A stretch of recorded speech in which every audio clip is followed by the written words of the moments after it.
I'd like to call to order the Plan Commission meeting for April 16th, 2024 at 6:27 p.m. Please stand for the Pledge of Allegiance.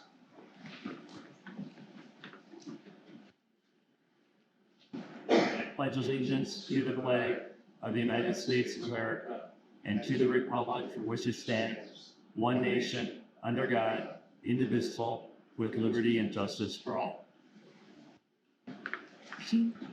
Thank you, everyone, for your patience tonight. We had moved this meeting and the other one, so they were just trying to run two things at the same night. It's a little hectic at times, but thank you for your patience. Attendance roll call. Commissioner Graff. Here. Commissioner Oliver. Here. Alderman Kubaki, absent. Commissioner Buckmaster, absent. Commissioner Bartlett. Here. Mayor Pafalski. Here. Planner Trezbitowski. Here. We have a quorum. Thank you.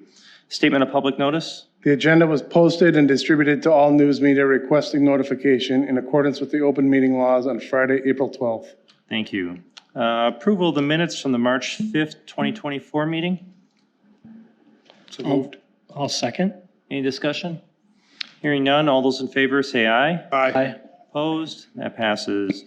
Public hearing. A public hearing for a renewal of conditional use grant in accordance with Section 14 of the City of Muskego zoning ordinance for Payne and Dolan for the purposes of continued mining and processing of sand and gravel and the extension of use of an asphalt plant at the northwest corner of Crowbar Road and Janesville Road in the northeast quarter section and southeast quarter of section 13, tax key number 2230.996, address W217 South 8425 Crowbar Road. Anything you want to introduce on this before? Yeah, this is just an annual review that is part of the original approval of the site. Once a year, they come, in springtime to the Plan Commission. We've had no issues brought to our attention over the last calendar year, and we have not been made aware of any night operations that are planned to occur in 2024. If any night operations would be needed, there's standard protocol set up as far as notifying neighbors, notifying the city, and so on, and how they deal with complaints, but we're not aware of any yet for this upcoming year. Thank you. Does anyone wish to be heard on this matter? If so, please come to the microphone, state your name and address, and say your piece. Brianna Buckles with Payne and Dolan. Like Adam said, we're just requesting a renewal of our existing conditional use grant. Operations have not changed at the site. We haven't received any complaints regarding operations, and we're expecting the same operations going into next year. So portable crushing plant, processing sand and gravel, dredging of underwater material at the site, and then asphalt plant operations as usual. We are potentially planning on some night operations actually out of the asphalt plant this year, coming up here this summer, but like he said, we'll follow the standard notification process to the city, to the neighbors, and we'll hand out notice to trucker letters. So everyone that hauls on the job gets a letter that goes over the rules and expectations regarding hauling at night. So please let me know if you have any questions when that time comes. All right, thank you. Does anyone else wish to be heard on this? Going once, twice. Declare this public hearing closed. If anyone does have any issues in the future, they can always reach out to our planning department and we can work through those issues. Consent business, resolution PC 020-2024, renewal of a conditional use grant for the purposes of continued mining and processing of sand and gravel for the extension of use of the asphalt plant for Payne and Dolan at W217 South 8425 Crowbar Road. So moved. I'll second. Any discussion? Hearing none. All those in favor say aye. Aye. Opposed? Passes unanimously. Old business for consideration. Resolution PC 014-2024, approval of an annual review for Fry Auto located at South 106 West 16301 Loomis Drive, tax key number 2293.996.002. This is on the floor and deferred. Anything new, Adam? So staff went out to the site on April 5th to check for compliance. The main site itself was much better, with the items that were there. There were still a few things on site as of the 5th. Some car parts that were still on the property, pile of pallets, things like that. So there were still, the parking things were mostly taken care of. It was just, there's still car parts outside, and that's one of the specific conditions of approval is there can never be a car part outside there. So there still were some minor items, but items on the main site. As far as the property across the street, kind of where the overflow cars went, but aren't supposed to be there yet because they haven't followed the conditions of approval, that hasn't changed. That site still has a bunch of cars in spots they're not supposed to be in. Mr. Fry did not reach out to us between then and now, so I don't know if he has anything else to add. Hi, JJ. What's the plan? I do, and I have a plan. So after everything you guys have all done for me here and all the money I've spent, I did secure a place in Franksville to take the cars to, and I haven't even told Adam. Awesome. So Tomorrow? I'm thinking, I met with the guy today, and it's crazy. I met with the guy today, and I was thinking that by the end of June for a target date here to get everything moved. But he's talking maybe by the end of July, so I know that's something that you're gonna wanna talk about here. I don't know, but they will be gone. Nice. And all my, maybe I'll have a chance to buy the property and get it reapproved to put a fence up in the future, but that is my plan. And it's at XL LLC in Franksville Industrial Park. Also, it's not Muskego. Yeah, I had a feeling you were gonna say that. Yeah, so I guess, I mean, if I wanna put that timeline on there, I don't know, how do you wanna do this? Any suggestions? I mean, there's a lot to move, I'll give it that. My thought would be to defer this till a certain date and bring it back at the date and see where he's at. So which is the date that you're looking at right now? He was talking by the end of July, so I don't know. End of July that you could, It completely be. so you could be vacated moved out there. Out of there, yeah. So if you wanna do the middle of July or something to see the progress, We don't, Have a July do we meeting. say August then? Yeah. That'll give them hopefully more enough Are time. the commissioners amenable to that? Not at all. All good? So Do we need any documentation prior to that? what we'll do is defer this matter until the Okay. next, Okay. the August meeting. Okay. Meeting. So I would need a motion for that. I'll make a motion to defer it to the August meeting. Second? All those in favor say aye. All right. All right. Opposed? Thank you, Good. thank you. I think. Thank you.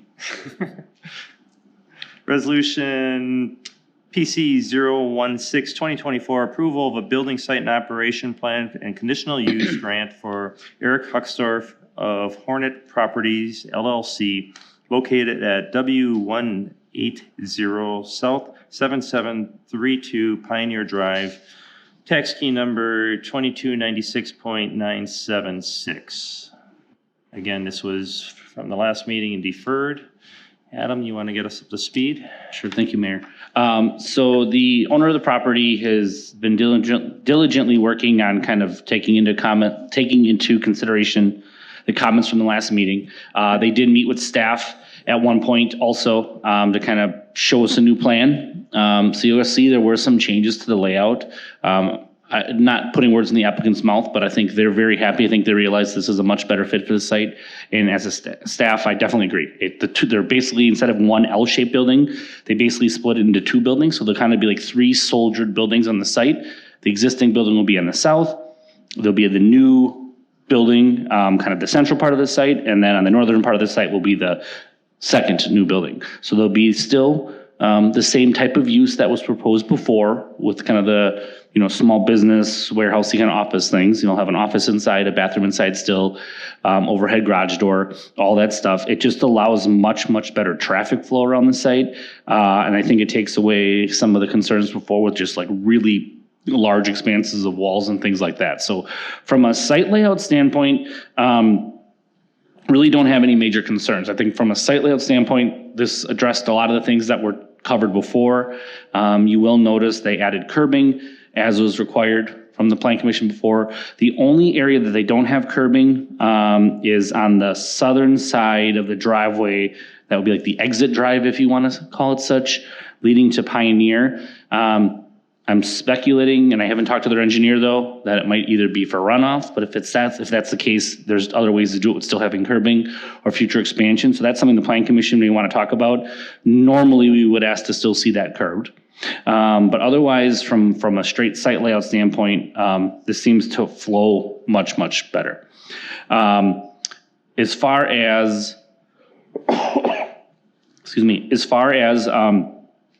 the use, though, like I said, goes, the same type of use would stand as was proposed before. The two buildings also still have a 24-foot drive aisle with 2 spots in front of each unit for their tenants. So the tenants will know that they'll be required that those are the only outdoor spots they're allowed to have. Those outdoor spots are not meant for long-term outdoor storage. They're meant for daily employee, daily owner, whoever it might be. And obviously anything else those businesses need for their business will have to be inside their respective units as far as parking or storage. There are 7 additional overnight parking stalls that have been proposed between the existing building and the middle building that's proposed. And that's basically stuff that DJs as a company would be using for some trucks and stuff of theirs. The only question staff had on this was, depending on what it is, was some possible screening. And I think in a minute, the owner may talk about that a little bit more. But that basically is kind of in a one-way drive aisle between the existing building and the southern new proposed building. They still have a bunch of parking that's proposed on the very southern part of the site for the other DJ sprinkler company needs, employee cars, trucks overnight, things like that. So that general southern area hasn't changed. They are showing now a row of arborvitae trees on the east side of the site where the first building or the southern building is located, extending around to the north, around the north side of the site. And then kind of wrapping on the northwest part of the site. So definitely an attempt to soften screening. That was kind of one of the comments that came up at the last meeting was, having some more screening. The only thing to note on that, for screening to be effective, we don't want it to be effective 5 years on the road. We want it to be effective right away. So proper heights and proper density is one thing that we'll talk about when we kind of tighten up the resolution. But I think the screening in those spots are spots where the screening really could be beneficial. We may want the screening to go a little bit further south on that eastern edge, just because there is that new parking alleyway there. And like we talked about before, there are trees on the neighbor's property to the east, but typically a site has to screen themselves, meaning if something would happen to those trees on the other site, they're not left with nothing there. So that's one thing that we can talk more about is kind of size and scale and spacing of those trees, but definitely having them almost grow into like a hedge scenario isn't a bad thing. As far as, let's see here. Yeah, there was some landscaping, some trees that were proposed in front of the fence area for the southern parking lot. Those have been removed, but that's not a big deal. They have a planter area there. That's not a concern of staff. We'd rather see those trees on the perimeter like has been talked about to help screen from the neighbors. As far as the building design goes, this is the area where you're going to see the most change because of the building change. So the two buildings are broken up. Northernmost building would be about 6,200 square feet. Southern building about 3,600, totaling about 9,800 square feet of new building space. Overall, they show pretty similar architecture with masonry on the front sides where the buildings face each other, so call it the interior corridor. And those facades are about 16 feet tall. And on that 16-foot tall, the bottom 4 feet is a masonry band with a board and batten architectural metal wall panel on the upper portion of those sides. And if you recall last month, that was one thing we talked about was this kind of more decorative metal material on the upper side. And that's something that the Planning Commission seemed kind of receptive to as a kind of an upgraded material usage. And that same banding and board and batten panel also extends on the southern building on the west facing elevation. So basically kind of facing Pioneer. And then the remaining sides of that southern building will just be a traditional metal panel. So this is one area where the staff had a little bit of question because we typically want to see some kind of uniformity in the building. And even though all sides might not look exactly the same, two of the sides in the southern building are going to have masonry with the board and batten panel. but the other two sides aren't. So that's something we can talk about with the owner. I don't think there's a concern on the east side keeping a metal panel because of the new landscaping they're putting in, but there are some questions maybe on the side facing the DJ's existing building, what we want to do there with materials. As far as the northern building goes, as we mentioned, the interior facing or front side of the building has the same masonry band in board and batten, but the other three sides are just shown as a traditional steel panel. One thing staff was suggesting there would be to at least maybe have the west facing or pioneer facing side of that building match, as you might see those buildings on some of the similar angles. You know, one thing we really wanted to talk about or mention, I should say, is that, remember, buildings aren't viewed in a two-dimension, right? You're never seeing just the front or just the side. You know, you're probably looking at it at an angle and seeing two sides. So seeing how some of those materials transition can be helpful on the highly visible sides. On the staff end, we don't have any concern on the back or north side of the north building with it being something less because it faces the storage yard and there'll be landscaping. And same thing, we don't have any concerns with the east sides being a lesser material just because, once again, they're facing new landscaping. But the other sides should probably be, talked about a little bit more. As far as masonry percentages go, you can see in your packet, they're kind of broken down. The walls that have masonry are basically average between 23 to 24%, and then the sides that don't. But the Plan Commission seemed pretty receptive to allowing the board and batten kind of as an alternative upgrade in some areas. So the Plan Commission can kind of talk about that type of material usage there. But 5 of the sides currently don't show any masonry or the board and batten then. So that's something the Plan Commission can discuss. Overall, though, we think the separation of the buildings into two definitely works much, much better for the site. I think it makes a lot of the questions we had before kind of not valid anymore. And we're glad that it worked out in a way that was more practical and hopefully going to help us get where we need to go. What staff does have in front of the Plan Commission tonight then is a draft resolution. So based on the comments of some of the things the Plan Commission required last meeting, like the curbing and stuff, we never put that to a formal amendment since it was deferred. So this draft resolution accounts for the changes they've proposed. It accounts for the changes you required last time. The only things we would need to tweak is if we want them to have more masonry or more board and batten on some of those sides we've talked about. That could be one thing that would need to be amended. And then on the second to last page, there's a section that just talks about, the plantings for screening need to be conifers or evergreens, or, usually people use arborvitae. And we have a blank in there for at what kind of height we want to see at the time of planting. Normally, the minimum planting, if you're trying to screen, is at least 6 feet. But typically we're screening a 4-foot transformer with 6-foot landscaping. With this case, with the 16-foot wall, I'm not sure what height the Plan Commission wants. Maybe 6 is enough. Maybe it should be higher. That's something you guys could talk about. And we just have a note that they need to be densely spaced. So it's really kind of a discussion amongst you guys on where you want to go and whatever the owner would like to add. Want to add anything? Good evening. Yes, regarding those arborvitaes, we're proposing giant green arborvitaes. They're more like a techni. They're more of a bushy. I can't stand the pyramidal style technis or the solid green wall arborvitaes. So these have a growth rate of 2 to 3 feet per year. We'd be proposing starting with 5 to 6 footers. They'd probably be 6 footers on an slightly elevated berm as well. So I think, they'd be 6+ feet right off the bat. Like I said, with a growth rate of 2 to 3 feet per year. So they grow extremely wide and tall as well very quickly. So they would serve, very much as a wall. We were looking at the area on the south of the middle building, which Adam had referred to, that didn't have any masonry on it. Thought process there was with our vehicles parking there. We'd like to kind of see how that shapes up, because our thought process is if we could potentially add a gate in between our existing building and the southwest corner of that new middle building, it would essentially be a sliding gate that would slide parallel with the west side of that new proposed middle building. Where it would be like a 6-foot solid fence that we would be able to slide across that would completely screen AR vehicles there from Pioneer Drive, as well as that facade of that building. So any masonry would essentially be hidden. We're open to going as far south on the west side as you would like us. That the intention there is for that to be a landscape planting bed all the way down to the corner, or some kind of a landscaped area.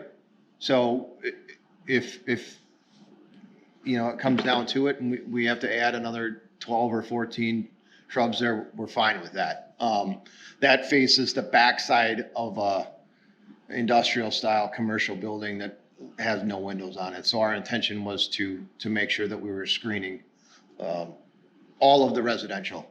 On the east side, if I know that you guys haven't seen the site, and I know that we have to abide by the fact that if a tornado came through and knocked down the, you know, acres of existing greenery that's there, we would be responsible for our own screening, but just know that we are heavily screening an already very densely planted area.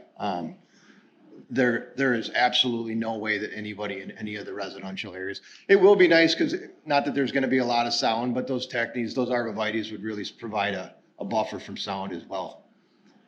Talking with our lighting designer as far as our exterior lighting, this site layout is way more conducive to, you know, abiding by a site layout and containing all of our light on our site.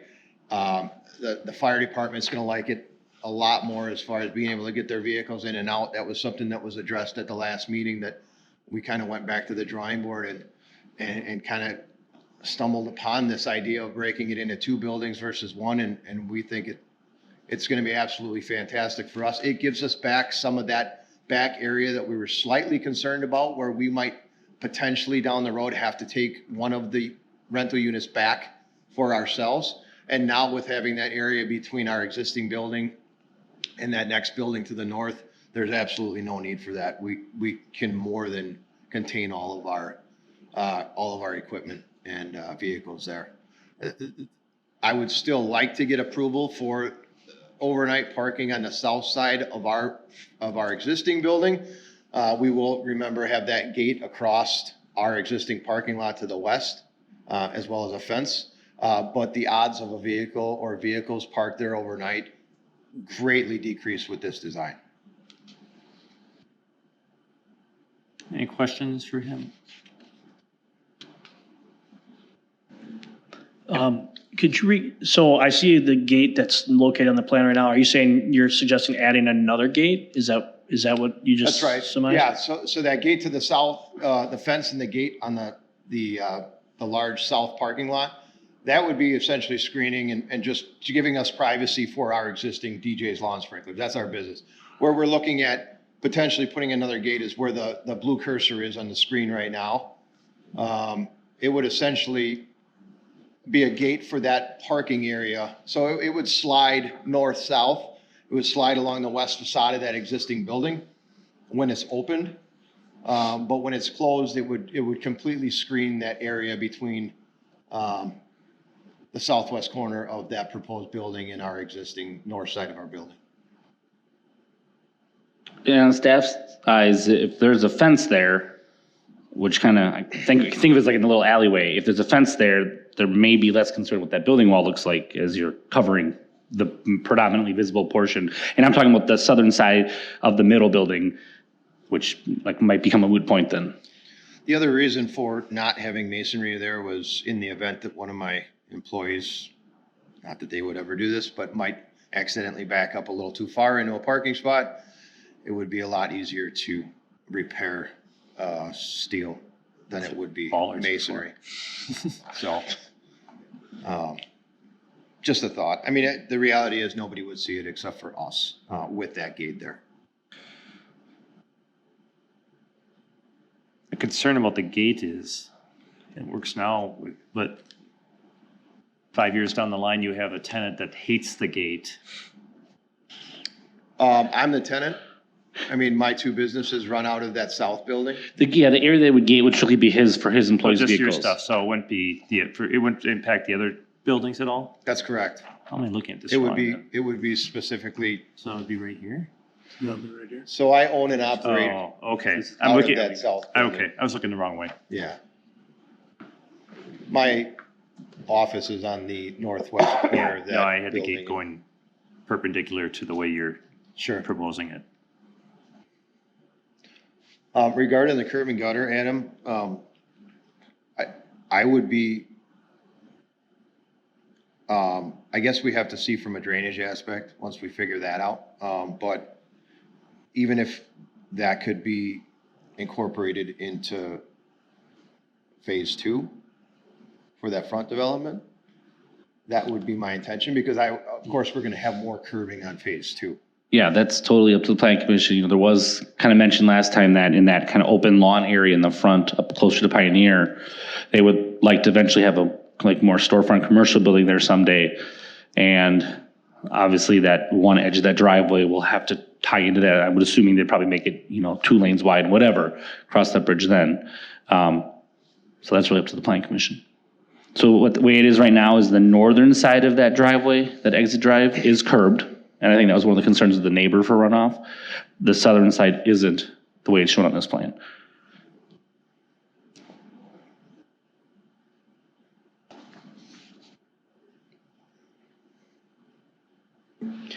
I have one question in regard to that specifically.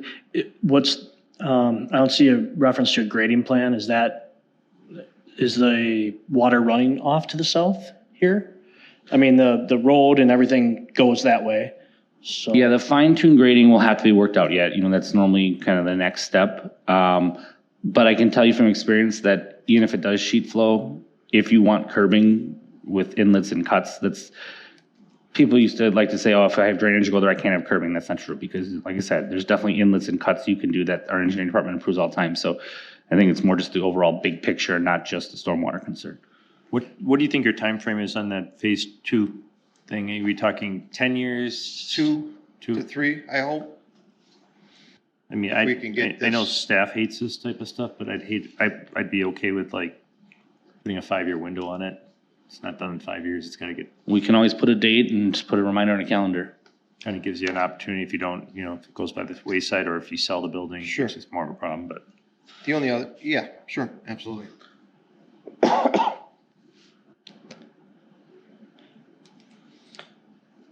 Any other comments or what were your thoughts on the, Just the one on the landscaping with the arborvitae again. Are those offset or are they all it's shown as a straight line in here? But are you going to make V's out of them? So as it two grow together this way, the one in the center helps fill in that? That's why I wanted to go with more of the bushier style, like the giant greens or the Okay. technies. We don't, I'm definitely a fan of offsetting and staggering in a wider planting bed, but with it only being 5 feet, I don't know You're that we limited have on the enough space. room to be able to My stagger. worry is we deal with so many different arborvitaes. You don't have a lot of space. So this is an area where we would normally discourage anything wide and want to go tall and narrow and just more of them. I just say that because it's going to be going into your driveway in no time. I mean, you have to plant them to plan for future growth so they're not growing onto the neighbors. It's not going to be a lot of time that if they're growing that fast before it's growing into your driveway. Now, if you're shearing off half the bush, that's not going to last well. I mean, as much as I understand doing the kind of the girthier ones, I don't think that's an application where you should be looking at anything with any kind of, you want to go straight height here more than width. And I think the wider one is probably more problematic just because you don't have a lot of space. And I can provide, established dimensions for those. The key is that we have it written, has to be dense at the time of planting. It can't, you shouldn't be able to fit another one in between them, let's put it that way, at the time of planting, if that's the goal. That's typically what we hold most businesses to. It's typically 3 to 4 feet. and how far are these? They scaled at 8. They scaled it around 8, right, Aaron? Oh. But now, like I said, maybe the designer was just popping them in. One thing we wanted to stress is that we don't want to hold to a number, right? Because this number, it might be double this, it might be a quarter of it, who knows, right? I think it's more of how it actually would work on a formal landscape plan. And I agree, the staggering, there just isn't space for it. Yeah. And I would be open, from a landscape standpoint, I mean, I have zero disputes with any of that. I'm open to whatever you guys would prefer. I want something there that's gonna do well. I mean, we obviously look into that. Something that's gonna be hardy so that, Arborvitaes are we'll irrigate them as well, so Yeah, they're and gonna be watered. if the plan commission gives a minimum height, right, we can put that in the resolution. And then just leaving it as densely spaced, I think that's, we'll work with the landscape designer when the permitting comes in to make sure that's achieved, if that's the way you guys go. You go ahead and determine what, let's say, not mature width is gonna be, some intermediate. Yeah, because like I said, it's not supposed to be a screen 5 years or 10 years on the road. It's supposed to be that too, but it's not supposed to be do nothing till then. And that's the problem we've had on some sites where they go too small or too far apart. Are we limited on the height of the berm that he's gonna be putting these bushes into? I don't want to comment on that till our engineering reviews the grading. I mean, it can't be real, I mean, there's some natural grade change here already. Yeah. It's So just I mean, gonna work. No. our standard has always been 6. I don't know if we've ever allowed anyone other than 6. So if we say 6, that's very standard. Like I said, it's a big wall, you could go higher, but if they're growing fast and you keep them dense enough, 6 My may be fine. concern would be that at least you got them dense enough, because I've got these things, they grow, you get a green wall relatively quick, and it may not be move-in day where you have total, but, year 2, you're gonna have a pretty good. Yeah. I think 6 feet is reasonable. Yeah, I really, as a starting point, I would never wanna go lower than that. No. But I think that's reasonable. I think so too. And DJ's Lawn Sprinklers is an irrigation company. We're fully capable of keeping these things alive and growing quickly. As far as, I guess one question for the plan then is on the east side, so the residential side, right now, the trees proposed stopping basically along the back of the new building. They don't extend to where that like kind of alleyway we're talking about is. Should they stop where they're proposed, or do you want to see it go down to the end of the alley? Now, it does get narrow there. Obviously, they can only go to where it gets narrow, but that's one thing that the plan commission should probably clarify. Do you have a berm that That location extends that far? is beyond the building, and beyond the resident to the east of us. So that was kind of the thought process with where we stopped, was, it's beyond the point of screening to the residents to the east. And it just allows Please. a little bit more open space, when coming around that backside of the building. Is that point where what looks like hard surface changes to either gravel or grassy area? Is that Yeah, approximately? it kind of, the driveway kind of holds tight to the lot line on the very southeastern part of the site, and then it kind of curves up. That would be the pinch point at the furthest.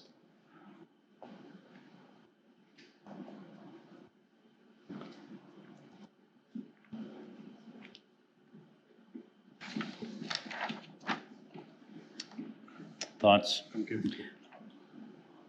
Just snow removal. It's the only other. Yeah, that's kind of where I'm at.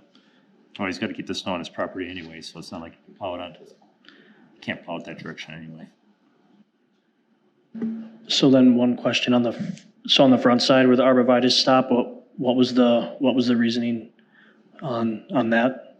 Are you talking on the west side? On the west side, yeah. See, I think we had originally written is the code talks about screening adjacent to residences.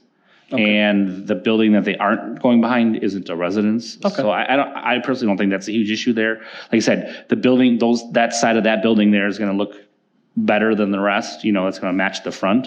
So I don't personally think that's a huge issue, not having it go behind the commercial businesses. We Okay. don't traditionally That's hide commercial from commercial. Where they do have it a little bit further north is behind residences, and that I can see makes sense. So I personally don't think the west side's a question on the landscaping. The intention on the landscape plan will be for that to be a planting bed, so. Okay. uh, Yeah, It's that's a gonna minor detail we can improve at the staff level. It's gonna be green space. Are those the only 2 points you need right now? The height of the arborvitae? So the height, yeah, it sounded like consensus was 6, and then on that east side, do we leave it where they end, which is a fine option, or do we just go kind of to cover the back of that alley, if you want to call it that, for lack of a better term? I'm neutral on it, but Everything south of there is pretty dense already with. Yeah, if you look at the photo that's up now, you can see the houses start to curve away as you kind of get there. You're So going there away is- from the houses at that You are, point. yeah. I I mean, the building's being covered, and that was kind of, I think, the main goal. I'm fine with that. You're fine with that? I'm not pushing that point. Okay. Yeah, so that's really the only landscape question. I think the only thing that really leaves would be the curbing, which if I heard the mayor, 5 years was maybe something we could write in there. Yeah, that sounds reasonable. And then the last thing that I think would be just the architecture, the idea of the brick with the board and batten versus straight steel. You know, the staff recommendation was if we do that gate that was mentioned, that gate that was offered, I guess that's the first thing we can talk about. If the gate's put in, do we care about the back side of that middle building then? If the gate's in, I think you won't see it. Agreed. Yeah. I guess my question regarding the gate is what's the operational? Is it going to be open for employees in the morning and when everybody's gone, it's closed during the day so there's no view? That's correct. Yeah, I think there's kind of, we could write it in a way that would just say, keep it closed unless it's actively being used. Again, the guys close it when they're all out. Yeah. That wouldn't be a big deal. And the only thing I would add to it is that the gate's 6 feet high and the building's 17'8". So you will see that siding. 3 buildings. And that is the only thing that's visible really when you drive by, honestly. This would be west. So you will see the top of that siding along that backside. Yeah. So, does it matter to us that it needs to be more board and batten along that top? Or, Not for me. I'm kind of indifferent about it, honestly. Yeah, not for me. And then that building has masonry on the pioneer facing side with the board and batten. So I think that's what you guys seem to ask for. The interior side or the front of it, if you want to call it, has the masonry board and batten. And then the residential side is just the plain steel, but we're doing the dense landscaping. So the consensus then that you'd be fine with that southern building? Well, the elevations on here are just listed wrong, but, so I'm assuming, so if the two-place building's got masonry facing Pioneer, correct? The middle building, if you want to call it, the southern of the new ones? The smaller of those two, Sure. Yes, Yep. Yes. but the other one doesn't have it facing? Yes. Correct. For consistency, why are we doing one building and not the other? Because of screening. I mean, we're having the screening of the arbs on the west side. Plus, again, there's even dense plantings on the backside of that. Okay. The reality is it's never going to be seen. I probably tend to agree with you on that. Yeah, the only side that staff was really suggesting discussion on is that pioneer facing side. I mean, the side that faces Johnny's, it's screened and it's back. Yeah. I'm Yep. talking about this side That's where the here, only- but it is going to be covered. You won't be able to see it. Yeah, it's a 10 or 15 foot offset, so it's pretty minimal offset. Yeah, okay. So then we would probably want to make a motion then because it's somewhat dependent on making sure that gate gets added, essentially. Yeah, I would definitely think that would be something we want to amend in here. And then the gate finish, like the screening of it, do we need to? You're doing like a Trex on the front one. Would this match? I would assume, I think we want to match. I would propose to match it. They're doing like a horizontal Trex board Like on an it. AZAC or a Trex, Okay. something that's low maintenance and looks nice. Sounds good. So I think we kind of covered. Everything. Yeah. So what we have then, what we could do is, so the resolution that's in front of you, like I said, takes into effect the updates, takes into effect the things that were required last time, which have all kind of been worked in. So you'll see that there's bold items that were added, the strikeouts of things that don't apply anymore or changed. The only thing that I realized we didn't strike out but needs to be on, I'll call it the final page, the last full page. The top line mentions about a landscape island, but with the redesign of the site, that doesn't apply. So that would have to come out. And then what we would do is in the highlighted section of that page where it talks about the screening, the densely spaced screening, we would just put the 6 foot height in there in the blank. If you guys go with that. And then based upon your notes, we would just add that, that southern side of that exit drive does not need to be curbed at this time. And that if in 5 years that site isn't built out, phase 2, that we would require the curbing then. Is that what I understood? Was the suggestion? How would we do that? Do we? I would just add, it's not in here now, I would just add another be it further resolved. Okay. About that leg. What we might actually do is I think there's a be it further resolved that talks about curbing being required there. We'd probably just tweak that note, but we could just make a general motion for it and then tweak it where applicable. And then the only other thing that would need to be added would be that gate that was proposed by the applicant would be added for that employee parking area with the same material to match the other gate, 6 feet in height. And we can just add that as also be it further resolved. Someone want to make the motion to accept the resolution as amended with the additions that Adam just mentioned? I'll make that motion. Second? Further discussion on the motion as amended? Hearing none, all those in favor say aye. Aye. Opposed? Passes unanimously. I'm trying to think, did we just amend? Yeah, That was the amendment. right, okay. Any further discussion on the motion as amended? So that was just a vote to amend it. Hearing none, all those in favor say aye. Aye. Opposed? Passes. You good? Get building. Thank you. You're good. Go. Thanks. Good go. Thanks for your patience. All right.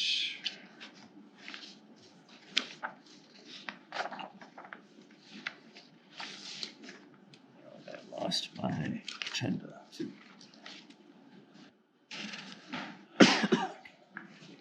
Thanks. Moving on to new business, Resolution PC 019-2024, approval of a two-lot certified survey map for Kamar Sayin and Shireen Backish, located at W150 South 8255 Harvest Court, tax key number 2214996.025. Move to approve. Second? Discussion. So this item here is a lot that was near the end of Harvest Court, which was a road that was extended, I don't know, a handful of years back, and there were a handful of new lots split on this property. This lot was originally approved for a home and a guest house.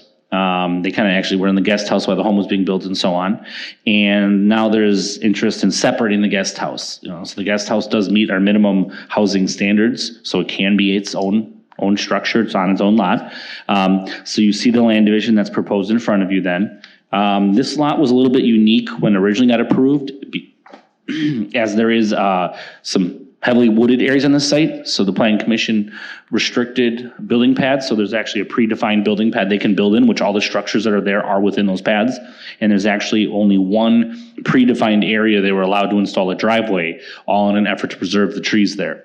So all those things are already existing. So what makes this one a little bit unique is that the driveway would be shared by both homes. So both homes would not have their own driveway. They would share a driveway till they would get to the point where the two houses are. And once they're in that allowed kind of disruption pad where the trees are allowed to be disturbed, then they would split off to each of their respective homes. But they would have to share that one driveway. It's really important to mention that because of the tree preservation requirements. That's really the only really unique thing on this one. We are still pending comments back from the technical review. So when we get those comments, we'll pass those on to the applicant so they can make any further revisions. But the lots are 3.14 acres and 8.24 respectively. So they're very big lots. The larger of the two does front on Big Muskego Lake. So that's really it. Anyone have any questions? You can let us know. Otherwise, we're recommending approval. Discussion. Seeing none, all those in favor say aye. Aye. Aye. Opposed? That passes. Resolution I will PC. abstain. Sorry. So 3 yes and 1 abstention. Resolution PC 021-2024, approval of a 3-lot certified survey map for Supakowitz Trust located along College Avenue, tax key number 2170.994.002. Need someone to motion to approve? Move to approve. Second? Discussion. So this item is a kind of interesting. It's 3 lots currently. One lot that has a larger farmhouse on it. I'm sorry, 2 lots currently. It's one lot that has a larger farmhouse on it, kind of on the northern part of the site, and then the southern part of the site is an existing lot with a home that's landlocked. But it's served by 2 separate easements. The interest of the family is to get another buildable site out of this, so they're basically configuring the 2 into 3. The lot sizes are 7.9 acres, 13.3, and 17.1, so definitely larger lots. They do meet the comp plan density of low density. The biggest thing with this one is kind of the questions that came up were access, because the existing lot was landlocked, and when you do a land split is usually when you correct those nonconformities. They are creating now legally fronting access strips of land, so land owned by the lot itself that meets our zoning requirements of the 80-foot minimum width. So they'd be making the non-compliant lot compliant, which is a positive thing. We also did, working with the applicants, some research between them and our attorney regarding easements, because there were some questions that since that house is still serviced by easements, can they use these new easements to, can they use the new easements for access? And we did find out that the existing easements are allowed to be used still, so that will probably solve some questions of extra driveways and things like that. Other than that, we just received back our technical corrections, so those will be going shortly here.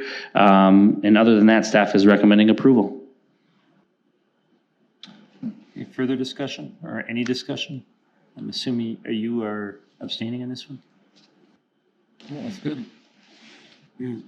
Hearing none, all those in favor say aye. Aye. Opposed? That passes. Resolution PC 023-2024, approval of a building site and operation plan amendment for Jamie Foshley from Leaves Floral Design, the garden house located at South 73 West 16582 Janesville Road, tax key number 2198.993. I'll move to approve. I'll second. Discussion.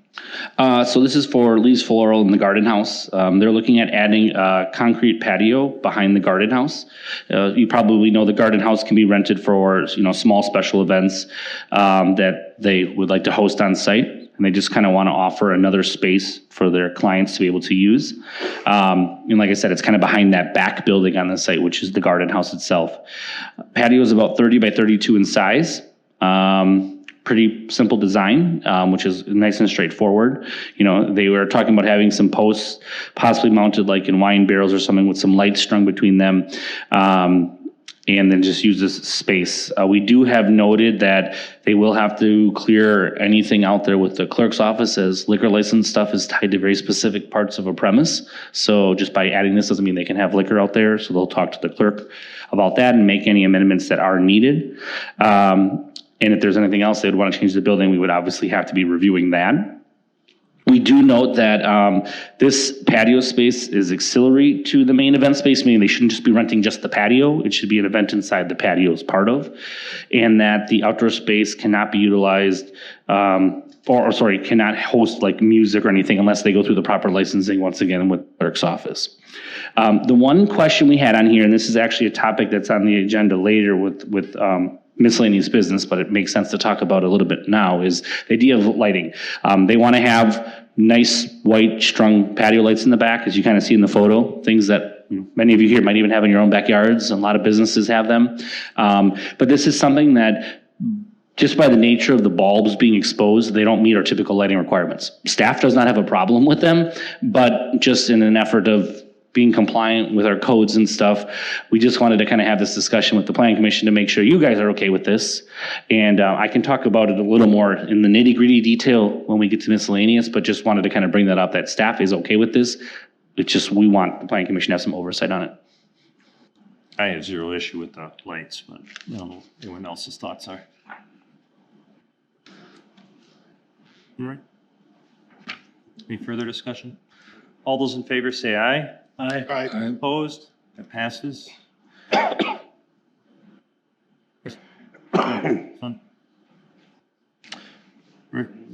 Yep, resolution PC 022-2024, approval of a right-of-way vacation located between South 75 West 17358 Janesville Road and South 75 West 17308 Janesville Road. Tax key numbers 2193.088 001 and 2193.059.